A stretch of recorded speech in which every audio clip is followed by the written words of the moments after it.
Hey everybody, this is Strategywizard again, and today I'm going to be going over a topic that is important to me, which is theme in board games. Theme now, and theme can apply to a lot of things. It could be video games, books, all those different kind of things. But whenever it comes to board games, I find that theme is so important, and it really is important in all of them to me. But board gaming in particular, because it's one of my favorite hobbies, theme is just, it almost guides my purchase choice or what I want to pursue to look at, because a theme, if a game really maximizes on a theme that you enjoy, it can make a subpar game suddenly enjoyable. It can make a great game perfect for you whenever other people would just think it was a good game. And as I'll give you some examples. War of the Ring is one that my brother, the Tolkien geek, for him, I think War of the Ring has got to be his favorite game, for sure. For me, it's not as much, but he's a humongous Lord of the Rings fan. Me, I like Lord of the Rings, and therefore I like the game. But he finds Lord of the Rings to be the best theme that's ever existed, and that is also his favorite game. Now, there may be, if he played all the different Lord of the Rings things, like the War of Five Armies, and then maybe some of the other ones, maybe he would find those to be better, I don't know. But as of right now, War of the Ring is his favorite because the theme hits the nose on the head for him. For me, I enjoy the game and I enjoy the theme, but not nearly the same extent. And the mechanics hold it back for me from being an amazing game, because to me the mechanics they're enjoyable, but they're so soaked in the purpose of the theme that without me enjoying the theme as much as him, I don't get as much enjoyment out of the game. Now, some other examples that I would like to give. I don't have War of the Rings, so I can't even show that one. But another great example for the importance of theme would be, well, this is maybe a little cheesy to mention, but Twilight Imperium, this massive epic game where it takes up your whole board. If you wanted the theme of that to be a garden growing, Plants vs. Zombies, one of those kind of things where plants are growing and there's weeds are attacking other plants and stuff like that, it would not be as exciting to me, and I would not buy it. Just wouldn't do it. And I know that's an extreme example, but the point is, because the theme, it works so well with the mechanics where you're building units. Each different ship has its own statistics, how far it can move, how powerful it is, the fact that you have carriers that can carry fighters and try to go out there and destroy other people, and you're colonizing planets. I mean, the theme is so integrated into the mechanics, and it just so happens to be one that mechanically I really enjoy, and thematically I really enjoy. I like the novelty. I mean, the theme of this game, they made their own sci-fi universe, and it's really exciting and cool with great artwork. It's not generic. Generic fantasy, generic sci-fi, and those things can be enjoyable, but it's never as good to me as whenever you have something that really just brings to life something that's unique and fascinating. And I will give you an example here of why this is so amazing to me. Twilight Imperium. Twilight Imperium basically says, you know what? Let's make things just fascinatingly well designed. The design of this game, it basically takes everything that you could want in sci-fi and tries to put it in one game and gives you these awesome characters. I mean, the characters are unique and fascinating. The artwork is stellar on every different character or race design. I mean, it blows my mind, really, how much effort they put into each one. They did not play around. They worked really hard. And let me. Man, one of my favorites. I know a lot of people aren't such a big fan of space lines. I personally find them to be amazing. How can you not like it? How can you not like how much work they put into this? That's part of the theme. Artwork, art style, and theme really, for me, go hand in hand. A generic theme with generic art, the art kind of makes it generic, really. The theme is fantasy. The artwork can make it generic by just being, a basic dwarf, a basic elf, a human. That's okay. But whenever you take, and, I'll give you a good example. Star Wars. Could have been Star Wars. Could have been, because I mean you got these War Suns, which are basically the Death Star, basically from Star Wars, but they chose to make this brand new thing. I mean, it's so powerful because not only do they have unique characters, but they have a whole story of each race on the back of these cards that tell you all about them. And to me, the novelty of that is a big deal. I've never been a big fan of licensed stuff. Now, there are a few exceptions, because there are some licenses I like so much that I will enjoy the game because of the license. But typically, licensed games are not what I'm looking for. This is what I'm looking for. Something that's brand new and yet has so much meat to it, so much thought and complexity to build the theme into something greater than it has to be. Now, they really made the theme amazing. Now, you take other games. There's some games that don't have a lot of theme that are still good. I'm not saying that you have to have a good theme to make a game good. And a great example of that is the Rose King, which you can check my review. The Rose King is super simple. It's just a generic two-player abstract strategy game, pretty much. And they slapped on the theme of the War of the Roses, which is not that exciting to me. It's somewhat interesting, but no big deal.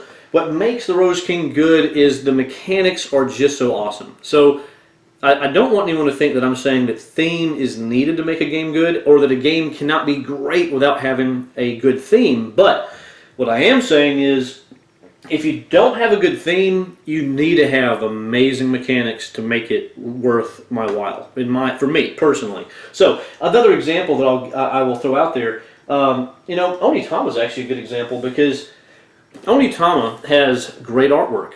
The theme, there's actually a lot of theme that they're trying to put into it. Ultimately, it's a pretty straightforward abstract game. The mechanics don't tie into the theme at all. However, there's enough touch of theme here where you have all your little pawns who are, and you can check out my review of this as well. I don't know how to put links to my reviews in the body of my YouTube videos yet, but you have your little pawns that are very, very basic and simple. There's nothing really that special about them, but there's something about the fact that they tie just enough. The aesthetics match what the theme is. You have these ninjas and ninja masters, and the board is got a little artwork to it to kind of give it a little flavor. All that it adds something that makes it to where what could have been just a super dry abstract game that's just here are the pieces, move them and try to beat each other. It gives it something that makes it more enjoyable and makes it something that I'm excited to look at. So again, artwork and theme go hand in hand. If you have an interesting theme with bad artwork, it just almost doesn't matter.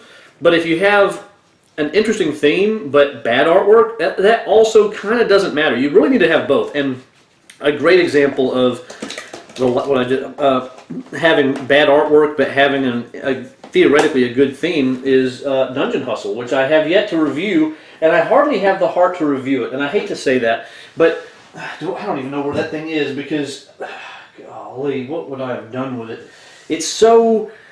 It may be over on the other side somewhere, hiding where I've put it where I don't want to find it again, because it's just, man, I don't even know where it is. It's just so, it saps the life out of me, kind of, because it's so generic, and the artwork is not that great. And I don't mean to be mean to the game, really don't, but whenever the artwork is so mediocre, that it makes it hard for me to want to play. It really does. Just so happens that the mechanics of Dungeon Hustle they're somewhat interesting and unique, and I'll try to give it another shot, and maybe I'll review it at some point if I can get the gumption up to try to play it again. But without having that tie-in of a good theme with good artwork, you need amazing mechanics to pull it all together. Whew, man, and I'll give you another good example. Werewolf. I've got One Night Ultimate Daybreak here that I was playing with my wife and son last night, and this is a game where, honestly, the theme itself isn't as important in one sense, because as you can see, if you've probably seen, they've come up with One Night Ultimate Alien, One Night Ultimate Vampire, One Night Ultimate Supervillain. There's all these different One Nights with different themes, and that's okay. What's important is that it works functionally with the theme. The werewolves in One Night Ultimate Werewolf and One Night Ultimate Daybreak the werewolves are the bad guys, and during the night, everyone's waking up. They're doing things with their special powers if they have any. In the case of One Night Ultimate Daybreak, everyone has a special power. But you're waking up doing whatever it is you're going to do while everyone else is sleeping, and each person takes their role. And then at the end, you're trying to figure out who the bad guys are. Are there any werewolves still among you? Because that theoretically, depending on the way things go, there may not be a werewolf, and in which case you want to make sure you don't kill anyone. And the way that theme works with the app, which the app is awesome, and it gives it a little extra, humor and yet tension, which is exciting, it works together really well. If this was about mushrooms that were waking up and trying to cannibalize each other, it would not be as interesting to me. Some people might find cannibalistic mushrooms to be awesome, but I don't find that to be as exciting. So what it really comes down to is whenever you have games that have the potential, artwork in this game, whenever you get maximize the potential of both, it makes a big difference. Now, the artwork in One Night Ultimate Werewolf or Daybreak or any of these, it's kind of goofy and comical, but that's suitable for the type of game this is. This isn't a super serious game. We don't need to have this super intense, awesome artwork that Twilight Imperium has, because here, it's actually made to be kind of like caricatures. You're these goofy people who are trying to make it to survive the night and and kill the right person. It's meant to be lighthearted. That works. You don't have to have. I'm definitely not saying you have to have the best quality artwork, but make it all fit. Make it all fit the theme. Make it all fit the level of complexity and seriousness of the game. And if you do that, you're a long way towards making your game better than what it could have been, at least for some people. Now, of course, some people are going to hate that artwork, and they may not buy it just for that reason. There are games I have not bought because of the artwork alone. So, yeah, it's in one sense, anytime you make something with any kind of artwork or any kind of theme, you're going to turn some people off. That's part of the nature of the beast. You're going to turn some people off by any theme. Some people, like my cousin Jared, he doesn't really care for sci-fi themes. He does like some sci-fi games, and he's even bought some, but typically sci-fi, it's not something that's going to attract his attention. Fantasy, on the other hand, just automatically makes him somewhat interested, and he'll pursue it. So, but you just got to maximize on it. Make it really quality. I mean, look at Tiny Epic Western. I mean, just the box artwork, just the way they put the effort into it. I haven't even played this game yet, but even the inside of the box, I mean, look at that. I don't even know if I'm going to like this game, but I know that looking at this, I'm not even a big Western fan, but the way they make this look, the awesome colors, the style and everything, it makes me intrigued, and I'm looking forward to trying it because, and it's a worker placement game, which is, again, not even in my wheelhouse of games that I typically like, but this is one that I think I will enjoy, partly because they seem to have a theme. Based on what I've read, the theme seems like it really comes in the gameplay, and the artwork is really, really impressive. So it kind of pulls you into the game. It pulls you into the universe that you're playing in. And a game that can do that, a game that can actually make you feel like you are in that universe and experiencing those things, that's hard to beat. Now, I will just throw in a little reminder about Sirenscape, which I did a review on that a while back. Sirenscape, Syrinscape. Sirenscape is a great soundboard, whatever you want to call it. You use your phone or your computer, get a Bluetooth speaker, and you have that, and you can actually play some really interesting and ambiance-inducing sounds and music that can even boost the theme even more. And that's something that I really like. That way, if you're playing something that's a sci-fi game like Twilight Imperium, you have all the where there's ships going around. You can play this music in the background that adds to that depth. As you can see, I really like theme a lot. Theme matters. I like having audio as well as visual stimulation that makes the theme come together. And I just really enjoy it, and I just thought I would share that with you because it means a lot to me. I would appreciate it if anyone would leave in the comments if they think that theme is not that important. Do you think that, regardless of the theme, are you interested just based on the mechanics? What is it that attracts you to a game And what are your favorite themes? Do you like fantasy, sci-fi, real life stuff like World War II fighting, or do you like gardening? Do you want like those gardening games? What is it? What is the theme that appeals to you the most? Do you think that theme's not that important? Do you agree with me, or anything else you might have? Just let me know what you think. What's your favorite thematic game? What game does this theme come through to make the most difference? Let me know in the comments. I'd really appreciate that, and I look forward to seeing you all on the next one. Take care, everybody. Bye.